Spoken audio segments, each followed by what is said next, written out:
Welcome to Man Does Tech, where I solve the problems you didn't even know you had. You begin by confirming prerequisites and powering on the unit.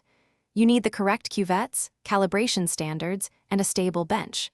Turn the colorimeter on and allow a 10-15 minute warm-up so the lamp and electronics stabilize. Once done, set the wavelength, path length, and measurement mode for your assay because those parameters control sensitivity and linearity. Make sure the sample compartment is clean. Any residue changes absorbance readings and undermines accuracy. You now perform calibration and start measuring.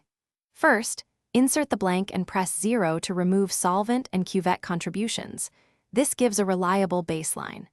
Next, measure calibration standards from low to high concentration so you understand detector response and identify nonlinearity.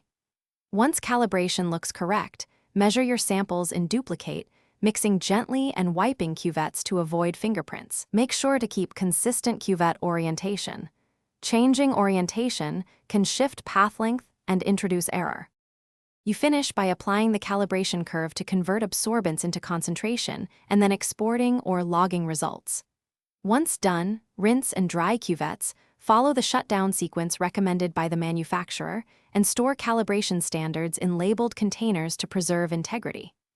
If measurements are inconsistent, check 3 common causes: degraded lamp output, scratched or dirty cuvettes, or an incorrect blank. A single troubleshooting tip: if variability persists, replace the lamp and repeat calibration before trusting new data. Thanks for watching. If you found this helpful, don't forget to like and subscribe.